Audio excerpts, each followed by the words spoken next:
दोस्तों, ये कहानी एक ऐसे लड़के की है जिसको अपनी स्कूल टीचर से प्यार हो जाता है और अपनी टीचर को पाने के लिए वो किस हद तक चला जाता है, देखेंगे आज की इस कहानी में। तो कहानी की शुरुआत लाना नाम की एक स्कूल टीचर को दिखाते हुए होती है, जो एक मैरिड वुमन थी। उसकी एक बेटी थी जिसका नाम था राशा। लाना जिस स्कूल में पढ़ाती थी वहाँ बेनी नाम का एक हैंडसम लेकिन शरारती हरकतें करने वाला लड़का भी पढ़ता था, जो लाना के क्लास में पढ़ाते वक्त सिर्फ उसे ही देखता रहता था, मानो जैसे वो लाना को प्यार करने लगा हो। ये देखकर लाना भी उसकी तरफ अट्रैक्ट हो जाती है। उसे समझ में नहीं आता कि वो बेनी से कैसे डील करे, क्योंकि वो उसका सिर्फ एक स्टूडेंट था। कभी कभी तो बेनी लाना के इतना करीब आ जाता था कि लाना को खुद पर कंट्रोल कर पाना बहुत मुश्किल हो जाता था। इसलिए लाना उसके अट्रैक्शन से बचने के लिए कुछ भी करने को तैयार थी। वो जितना हो सकता उतना दूर उससे रहने की कोशिश करती। एक दिन लाना सुबह क्लास में पहुंचकर अपने सभी स्टूडेंट्स को टेस्ट पेपर बांटती है और उनको इंस्ट्रक्शन देने के बाद पेपर लिखने को कहती है। तभी वो नोटिस करती है कि बेनी पेपर में कुछ भी नहीं लिख रहा और उसी की तरफ देखे जा रहा है। लाना उसको इग्नोर करके दूसरी तरफ देखने लग जाती है। क्लास के बाद वो अपनी बेटी राशा को स्कूल से लेने जाती है। राशा उसे हक करके बताती है कि स्कूल बहुत बोरिंग था। इस पर लाना हंसने लगती है। फिर वो राशा को कार में बिठाती है कि तभी उसकी नजर बेनी पर पड़ती है, जो अपने डॉग को टहला रहा था। वो थोड़ी देर बेनी को देखने के बाद कार ड्राइव करके चली जाती है। अगले दिन लाना की एक स्टूडेंट जर्मी क्लास में प्रेजेंटेशन देती है। तभी लाना की नजर दो लड़कियों पर पड़ती है जो फोन पर मूवी देखकर हंस रही थी। लाना उन्हें वार्न करते हुए फोन को अपने बैग में रखने को कहती है, पर वो लोग नहीं सुनती। तो लाना उनसे उनका फोन मांग लेती है और कहती है कि वो क्लास के बाद उनका फोन लौटाएगी। इस पर वेलरी नाम की लड़की लाना को फोन देते हुए उसे गंदी चुड़ैल कहती है, जिसे सुनकर क्लास के बाकी स्टूडेंट्स हंसने लगते हैं। लाना उस लड़की को कहती है कि वो स्कूल अथॉरिटी से उसकी शिकायत करेगी। जब ब्रेक के टाइम लाना चाय पी रही थी, तभी अचानक उसकी नजर बेनी पर पड़ती है, जो वेलरी को परेशान कर रहा था। बेनी वेलरी के बैग से सारा सामान निकालकर फेंक देता है। इतना ही नहीं, वो उसकी साइकिल को भी पटक कर खराब कर देता है। इस घटना के बाद लाना स्टाफ रूम में बैठी एक दूसरी टीचर के साथ बेनी के बारे में बात करती है। वो उसे बताती है कि वो बेनी के बारे में क्या सोचती है और बेनी कैसा रिएक्ट करता है। वो उस टीचर से उसकी राय लेना चाहती थी, पर वो टीचर कंफ्यूज हो जाती है और उसे समझ नहीं आता कि क्या राय दे। तब लाना उससे कहती है कि उसे परेशान होने की जरूरत नहीं। अगले दिन क्लास के बाद लाना बेनी से कहती है कि वो उससे कुछ बात करना चाहती है। वो उसे खाली क्लासरूम में ले जाती है और बैठने को कहती है। फिर उसका हालचाल जानने के बाद वो उससे पूछती है कि उसे स्कूल में अच्छा लग रहा है या नहीं, पर बेनी उसकी किसी भी बात का जवाब नहीं देता और उल्टा लाना से पूछता है कि वो उससे क्या चाहती है। लाना उसे कहती है कि उसे उसकी फिक्र है और ये भी कहती है कि उसे अपने क्लास की लड़की के साथ बुरा बर्ताव नहीं करना चाहिए था। फिर उसे समझाते हुए वो उसके घुटने पर हाथ रखकर कहती है कि उसे कोई हेल्प चाहिए तो बताए, पर बेनी उसके हाथ की तरफ देखकर मुस्कुराने लगता है, तो वो तुरंत अपना हाथ हटा लेती है। बेनी कहता है कि उसे नहीं लगता कि वो सचमुच उसकी हेल्प करना चाहती है। लाना कहती है कि उसे उसके फ्यूचर की फिक्र है, क्योंकि पिछले टेस्ट में वो फेल हो गया था। लाना की बात सुनकर बेनी हंसने लगता है और कहता है कि फालतू की बातें करने की जगह वो सच बताए कि वो उससे क्या चाहती है। लाना को कोई जवाब नहीं सूझता, तो वो मीटिंग का बहाना करके वहाँ से चली जाती है। लेकिन जाने से पहले बेनी से कहती है कि जो कुछ भी वो कह रही थी वो उस पर गौर करे। अगली सुबह दौड़ने के बाद वो सांस लेने के लिए एक झील के पास रुक जाती है। सीन शिफ्ट होता है और क्लास के बाद वो देखती है कि बेनी का बैग जमीन पर पड़ा था।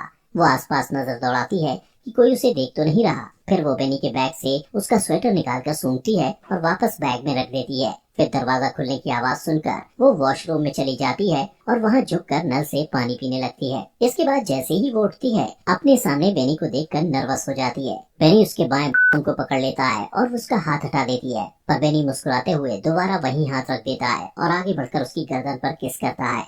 वो उसकी बाहों में खो जाती है, पर तुरंत ही होश में आकर उसे रोक देती है और कहती है कि उन दोनों के बीच दोबारा ये सब नहीं होना चाहिए, और उसे धमकी देती है कि वो इसके लिए उसे स्कूल से निकलवा भी सकती है।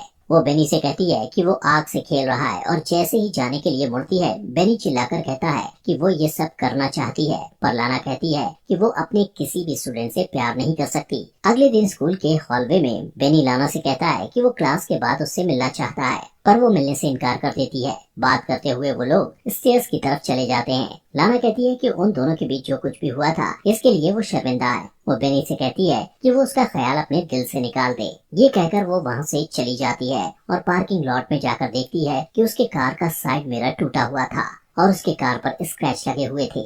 फिर वो कार में बैठकर आशा को लेने के लिए उसके स्कूल जाती है, जहाँ बैठकर वो बोर हो रही थी। सीन शिफ्ट होता है और हम लाना को अपने घर पर गार्डनिंग करते हुए देखते हैं। उसका हस्बैंड वार्ड उससे पूछता है कि उसकी कार को स्क्रैच कैसे लगा, तो वो कहती है कि वो एक लैंप पोस्ट से टकरा गई थी। वार्ड उससे पूछता है कि लैंप पोस्ट से इस तरह के स्क्रैच कैसे हो सकते हैं, तो वो कहती है कि कभी कभी ऐसा होता है। फिर वो लाना से कहता है कि उसकी चाय ठंडी हो रही है और वहाँ से चला जाता है। अगले दिन लाना क्लास में अपने स्टूडेंट्स को इंटर्नशिप के लिए एक लेटर लिखने को कहती है और सबसे पूछती है कि किसी को कोई सवाल करना है। इस पर बेनी हाथ उठाकर उससे सवाल करता है कि क्या वो स्कूल में जॉब छोड़ना चाहती है, क्योंकि उसने उसे हेड मिस्ट्रेस के पास जाते देखा था। उसकी बात पर पूरी क्लास हंसने लगती है। तब लाना कहती है कि वो हेड मिस्ट्रेस को उसकी रिपोर्ट करेगी। इस पर बेनी कहता है कि लाना को हेड मिस्ट्रेस के तलवे चाटना पसंद है। उसकी बात पर लाना को गुस्सा आता है और वो उसके बैग को उठाकर क्लासरूम के बाहर फेंक देती है और उससे कहती है कि या तो वो क्लास के बाहर चला जाए या फिर वो खुद चली जाएगी। इसी बीच एक लड़का बोर्ड की तरफ डस्टर उठाकर फेंकता है जो लाना को हिट करते करते बचता है। ये देखकर लाना क्लास के बाहर चली जाती है और स्टूडेंट चीयर करने लगते हैं। अगले दिन जब लाना घर पर राशा को पढ़ा रही होती है तब उसका फोन बार बार बजने लगता है, पर जब भी लाना फोन उठाती है दूसरी तरफ से कोई नहीं बोलता। अगले दिन जब लाना स्कूल जाती है तो टाइम से पहले बेनी को क्लास में अकेला बैठा देखकर डर जाती है और स्कूल की रिसेप्शनिस्ट को जाकर कहती है कि उसकी तबीयत ठीक नहीं लग रही। इसके बाद वो घर चली जाती है। रात को डिनर बनाते समय वार्ड उससे पूछता है कि उसका दिन कैसा रहा, तो वो झूठ बोल देती है कि वो सारा दिन स्कूल में पढ़ाती रही और अपने स्टूडेंट के एग्जाम पेपर्स भी चेक करती रही। अगले दिन राशा को स्कूल में छोड़ने के बाद वो काम पर नहीं जाती और एक नदी के किनारे रुककर एप्पल खाने लगती है। फिर वो म्यूजियम में चली जाती है और थोड़ी देर तक पेंटिंग्स देखती रहती है। अचानक उसकी नजर बेनी पर पड़ती है। उसे वहाँ देखकर वो घबरा जाती है और जल्दी जल्दी वहाँ से निकलने की कोशिश करती है, पर लिफ्ट में उसकी मुलाकात बेनी से हो जाती है। बेनी लाना से कहता है कि वो उसे मिस कर रहा था, इसलिए स्कूल जाना चाहता था। फिर वो उसके बॉसम को छूने के लिए आगे बढ़ता है। लाना भी आउट ऑफ कंट्रोल होकर उसे 2 बार किस करने की कोशिश करती है, पर बेनी उसे रोक देता है और अपनी उंगलियों को उसके बॉडी पर फिराने लगता है। उस रात लाना को बार बार बुरे सपने आते हैं कि उसकी फैमिली उससे दूर हो गई है और वो घबराकर जाग जाती है। अगले दिन वो चुपके से स्कूल के एडमिनिस्ट्रेटर के ऑफिस में चली जाती है और वहाँ से एग्जाम पेपर चुरा कर लाती है। और जब सारे स्टूडेंट लंच करने के लिए कैफेटेरिया में चले जाते हैं तो बेनी को फंसाने के लिए वो पेपर्स उसके कोट में रख देती है। अगले दिन लाना ब्रेक रूम में बैठी दूसरी टीचर से बात करते हुए देखती है कि कुछ सिक्योरिटी वाले बेनी को पकड़कर कहीं ले जा रहे थे। दोस्तों, आगे बढ़ने से पहले आपसे गुजारिश है कि अगर आपको हमारी वीडियो पसंद आ रही है तो प्लीज अपने फॉक्स एक्सप्लेनर हिंदी चैनल को सब्सक्राइब कर लीजिए, जिससे आपको ऐसी अमेजिंग वीडियोस मिलती रहें। अब एग्जाम पेपर चुराने के इल्जाम में बेनी को स्कूल से निकाल दिया जाता है। उसके जाने के बाद लाना उसे मिस करने लगती है और उसके साथ बिताए हुए पलों को याद करती है। एक दिन लाना और आशा एक बुक स्टोर में जाते हैं। राशा को अपने फ्रेंड किम को गिफ्ट करने के लिए बुक खरीदना था, पर वहाँ जाकर राशा कपड़े से बना हुआ एक जानवर लेने की जिद करने लगती है और लाना उसे मना कर देती है। थोड़ी देर में राशा कहीं गायब हो जाती है। लाना उसे ढूंढने लगती है और 45 मिनट तक ढूंढने के बाद जब वो नहीं मिलती तो लाना सिक्योरिटी वालों से सीसीटीवी फुटेज दिखाने को कहती है। सीसीटीवी फुटेज में वो देखती है कि बेनी उन दोनों का पीछा कर रहा था। फिर वो राशा को स्टोर से बाहर निकलते देखकर पैनिक हो जाती है, पर तभी उसे वार्ड का फोन आता है कि राशा उसके साथ घर पर है।